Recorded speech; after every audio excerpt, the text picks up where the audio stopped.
Bienvenidos a Diálogos en Ambiente, un podcast donde platicamos con personas que han pasado de la concientización a la acción y han decidido impulsar iniciativas o proyectos que están teniendo un impacto positivo en el medio ambiente, en nuestro bienestar y en el de las futuras generaciones.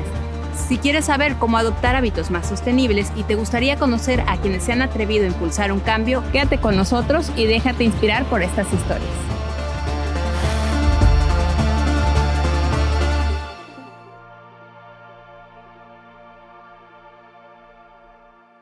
Bienvenidos a Diálogos en Ambiente. Vamos a iniciar nuestra tercera temporada con este primer episodio que estará el biólogo Fabián Ramírez, quien nos platicará un poco acerca de su proyecto Arácnidos del Puerto, que pues finalmente promueve un poco la conservación y la educación ambiental y también está enfocado en acabar con ese estigma que hay acerca de algunos animales como son las tarántulas, para poder pues evitar que la gente siga pues creyendo que son animales pues perjudiciales para nosotros también, ¿no? Entonces el día de hoy estamos muy contentos de recibir a Fabián. Muchísimas gracias por estar acá y pues poder compartir también con nosotros un poco acerca del proyecto que tú desarrollas. Pues gracias a ustedes por la invitación y por este espacio para comentar un poco, dar a conocer a la sociedad un poco sobre los arácnidos. Perfecto. Bueno, pues Fabián, quisiéramos arrancar un poquito hablando acerca de cómo surge este proyecto, cómo es que se te ocurre trabajar precisamente con los arácnidos, que yo creo que no es un tipo de animales con los que todo el mundo quisiera trabajar, ¿no? Yo creo que de pronto todo el mundo dice, no, pues los perritos, los gatitos, o sea, cualquier otro tipo de especie, pero los arácnidos, ¿por qué? Y cómo surge, digamos, este proyecto, ¿no? Bueno, soy biólogo. El punto es de que desde niño se tiene que tener la vocación. Me llama mucho la atención los animales. Entonces, por ahí en la década de los 2000 empezó el boom con los animales exóticos y mascotas no convencionales, serpientes sobre todo, y una que otra tarántula la gente. Para la década de los 10, yo todavía era estudiante, me llamó mucho la atención que no había nada sobre tarántulas, o sea, nada sobre ellas. Y la gente decía que hay que matarlas porque son bichos malos. En una ocasión de estudiante fue una práctica a la UNAM, y me acuerdo que un especialista se basó en cada orden de arácnido y la de tarántulas fue la que me fascinó, fue un flechazo. Entonces dije, bueno, me puse a investigar, vi que el estado de Veracruz pues sí alberga variedad de especies de arácnidos y sobre todo de tarántulas, y que la gente de los ranchos las seguía matando, decía que eran malas, las metían en alcohol, que porque curaban no sé qué tantas enfermedades. Y dije, bueno, ¿por qué no darnos una oportunidad? Y en ese entonces estaba el boom de las tarántulas en lo que es la zona centro del país. Dije, bueno, ¿por qué no traerlo para acá, para Veracruz? Porque la verdad, en cuestiones de esos conocimientos no había nada. Dije, pues bueno, vamos a trabajar con este grupo de animales. Y desde el 2015 estamos con ellos, de manera oficial, con el permiso federal, pero desde dos años antes ya había trabajado de manera informal. Oye, dices ahorita el permiso federal, ¿no? Entiendo que existe como un tipo de categoría que se le otorga a la gente que trabaja con este tipo de especies. Háblame un poquito de qué tipo de categoría se le da, o sea, para que la gente conozca cómo es que tú puedes manejar este tipo de animales, ¿no? No es como que yo los agarro y nada más los tengo por tenerlos, ¿no? Se necesita un permiso, se necesita pues también pues, tener un control del manejo de estas especies, ¿no? Entonces, háblanos un poco acerca de los permisos que se requieren a lo mejor y de las actividades que tú realizas con... Ok, bueno, estamos bajo PINS, que es Periodo de Instalación para el Manejo de Vida Silvestre en Cautiverio. Esa es la denominación para tener estos animales. También se puede una UMA, que bueno, que es más grande o puede ser intensiva y extensiva, que son los campos cinegéticos, ¿no? Esto de cacería legal. Lo tengo, te dan el permiso, pero hay que hacer varios papeleos. Entre esos el famoso plan de manejo, que hay que comentar, explicar a la autoridad cómo vas a hacer el manejo de estos animales. Para que no sepa la palabra manejo, es cómo los vas a agarrar, qué les vas a dar de comer, si se enferman, de qué se enferman, cómo vas a tratar, en caso de algún fenómeno meteorológico, si el terreno se encuentra en alto, en bajo, en fin, todo ese tipo de detalles. Ahora sí, punto y cómo hay que poner. Entonces, es una tesis, porque hasta eso hay que poner también en qué especialista está comentando eso. Ahora sí, la referencia. Haces todo este papeleo, te lo revisan, un equipo técnico en Semarnat, es todo esto, este rollo, y ya ellos, es de 1 mes a 3 meses la respuesta. Si por ahí hay alguna falla, ellos te mandan en qué estás fallando para que tú lo corrijas. Y si la falla no es muy grande, te dan tiempo y ya te autorizan el permiso. Ok. Oye, también, o sea, obviamente tú tienes todo este manejo de los animales, pero entiendo que parte de la misión que ustedes, que tienes también como grupo, como proyecto, digamos, es como educar a la gente para la conservación de estas especies, ¿no? Entonces, explícanos un poco las acciones que también puedes tomar, cómo buscas que también la gente cree una concientización de por qué este tipo de especies no son tan peligrosas como nosotros creemos o no son nuestros enemigos como a lo mejor creyéramos muchos de nosotros, ¿no? Ok, bueno, nuestro lema es educar para conservar. Las tarántulas han sufrido paradigmas desde la década de los 40, 50, que fue que Hollywood las catapultó, y fue precisamente con una tarántula mexicana como la que tenemos ahí cerquita de ti. Y pues la gente de ahí dijo, son malas, son malas, son malas. Tú le preguntas a un niño, ¿por qué matarías a una tarántula? Y ellos te van a decir, porque mi papá me lo dijo. Tú le preguntas al papá y te va a decir, es que mi padre también me lo decía. Hay que hacer conciencia, conciencia pero conciencia. No solamente ir y decir, sino decir los fundamentos, el por qué, ¿no? Que no médicamente son animales de importancia médica o ponzoñosos, también así se les considera, pero no son maléficos, por decirlo así, para nosotros. Se les tiene que dar todo el contexto de las tarántulas, el biológico, el ecológico, el cultural, igual en la parte médica, porque también son muy importantes en la parte médica, pero nos basamos sobre todo en las escuelas rurales, ahí donde hay contacto todavía con vida silvestre. Todavía la ciudadanía todavía es un poquito más abierta, se podría decir, y más aceptable. En los pueblitos todavía están arraigadas ciertas tradiciones o una cultura hacia estos animales, ¿no? Así como en las serpientes, por ejemplo. Así lo puedo yo igualar. Entonces, a eso nos basamos sobre todo también en los niños, porque los niños, los jóvenes y los adolescentes, pues ya no es el futuro, ya son el presente. Oye, y por ejemplo, ¿qué tipo de consejo le das a esta gente que pues convive en su día a día con este tipo de fauna y que al final de cuentas pues muchas veces dices, ¿cómo hay todas estas especies aquí a mi alrededor? Llegaron a invadirme, no sé qué, y que también a veces está este dilema de que pues finalmente la especie humana es la que ha invadido más los ecosistemas de estos animales, ¿no? Entonces, ¿qué consejos a lo mejor le das si yo vivo ya en una zona muy cercana donde hay todo este tipo de animales? ¿Cómo puedo manejar este tipo de especies también? Lo que yo le sugiero a la gente, si no tienen el conocimiento para manejar, ahora sí, a los animales, que llamen a un especialista. La página mía siempre está abierta para los mensajes y todos. Algunos me contactan vía celular, pero si no saben, pues que dirigen al animal o que primero se orienten. Tenemos ahorita la facilidad de los celulares, pueden tomar una fotito y verificar, pero si no saben de manejo, mejor que lo alejen, que no lo lastimen. Eso es algo, porque el animal no va a hacer nada. Tú ves una tarántula, llegamos a tener un contacto con ella, lo primero que va a hacer es correr. No va a atacarte ni nada, va a huir. Solamente va a atacar cuando se siente amenazada. Pero es lo que yo les aconsejo a la gente, que simplemente, o si tienen los conocimientos para desde manejo, que la agarren y la reubiquen, simplemente. Oye, también parte de tu proyecto promueves un poco de que pueden ser también mascotas, ¿no? Que es un poco exótico eso. ¿Qué tan peligroso es realmente que yo tenga como mascota un arácnido, ¿no? O sea, ¿qué realmente tendría yo o qué condiciones tendría yo que tener para que también él esté en un lugar seguro, que no reaccione de cierta forma? Ok, eso es muy interesante porque hay gente que le gusta lo no convencional, que es lo que está fuera de. Por ejemplo, ellas están catalogadas como mascotas no convencionales, pero no es para todo público porque pues, estamos acostumbrados a un perro, un gato, ¿no? Que llegas a casa y te recibe, te ladre, en fin. Las tarántulas pues no hacen eso. Te digo que son gustos muy específicos. También parte del trabajo es lo que hacemos, reproducirlas para venderlas, para también apoyar el comercio legal y se evite el comercio ilegal.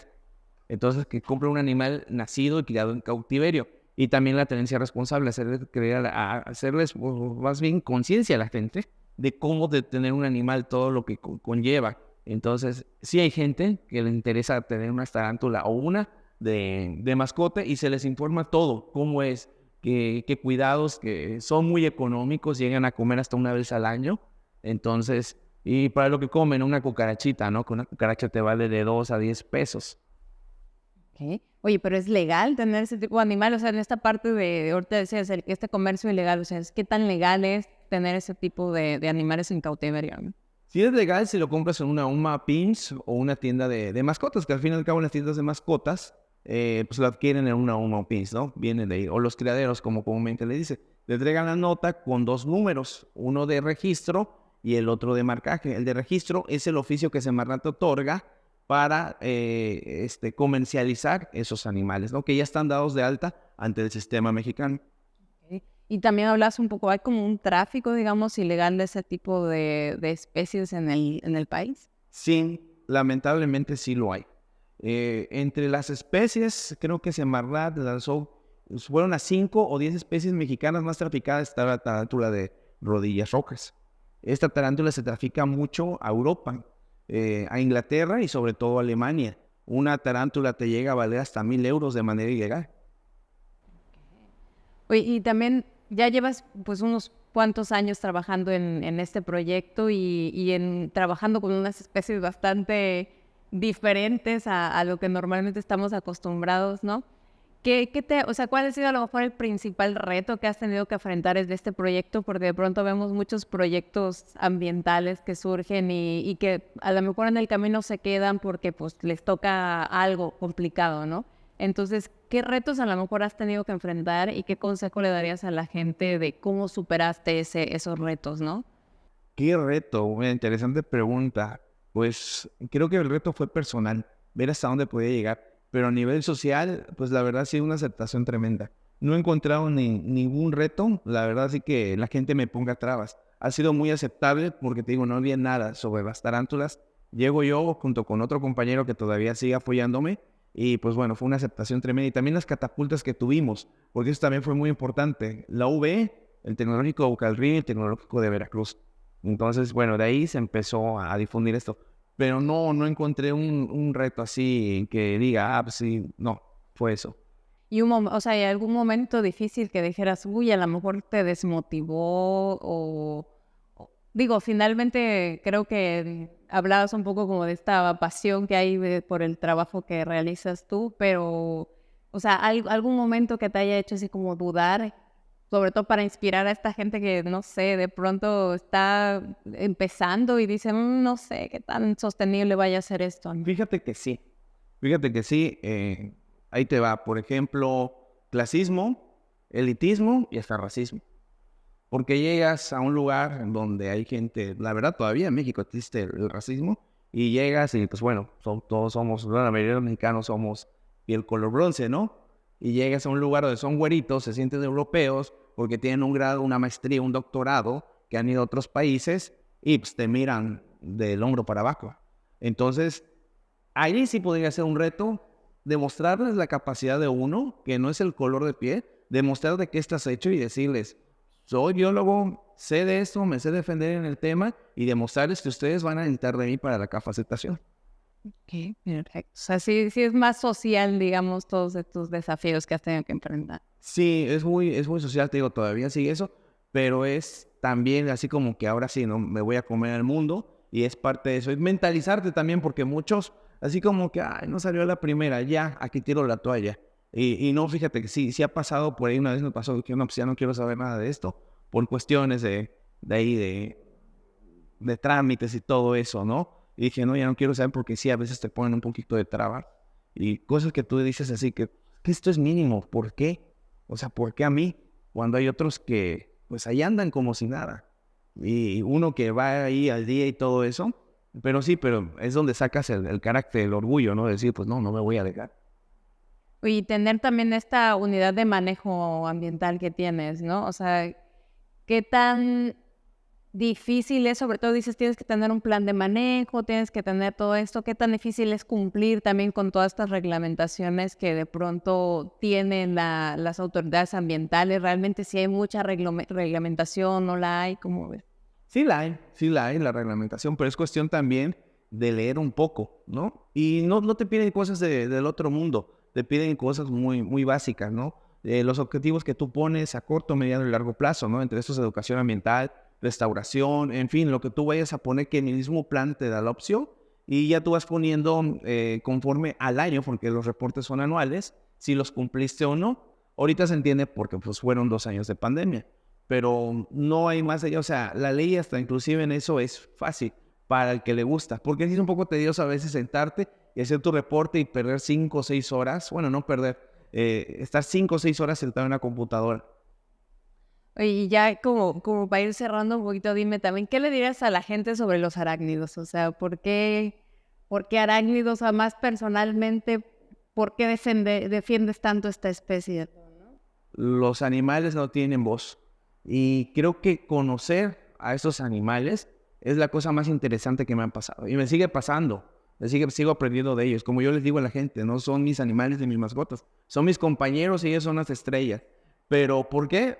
Se me hicieron muy interesantes. Me enamoró aquella plática con esa bióloga y desde ahí quedé flechado y ver todo lo que nos aportan esos animales, desde cuestiones como servicios ambientales hasta también en cuestiones médicas. Y lo que le digo a la gente es que conozca un poquito, que voltee un poquito a su alrededor para que vean que hay muchas formas de vida, más allá de un cacho de concreto que es en el que vivimos.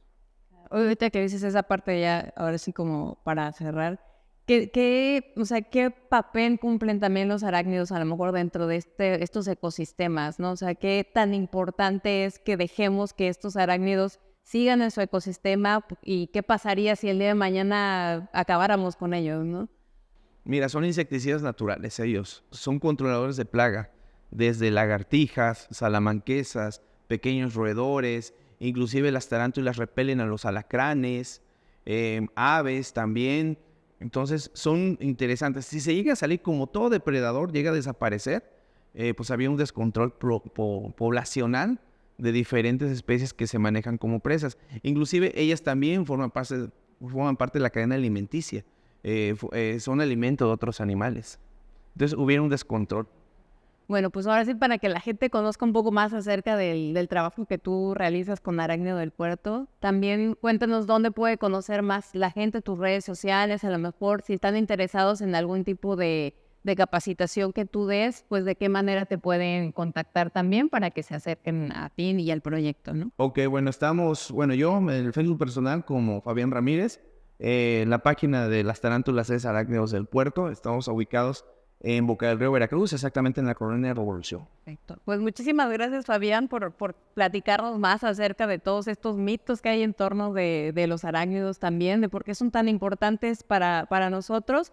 Y pues finalmente concientizar, dejar a la gente pues este mensaje, ¿no? También de concientización, de que finalmente pues como cualquier otra especie dentro de los ecosistemas cumple una función y cualquier alteración que tengamos de estos ecosistemas pues va a tener un impacto en nosotros, ¿no? Entonces hay que concientizarnos acerca de esto, también estar pues muy pendiente del trabajo de Fabián para conocer un poco más acerca de pues los arácnidos, ¿no? Muchísimas gracias por acompañarnos y pues espero que les haya gustado este episodio, que si pues está interesado más acerca del tema, pues puedan seguir a Fabián, puedan también compartir este episodio con otras personas y pues nos vemos en el próximo capítulo de Diálogos en Ambiente.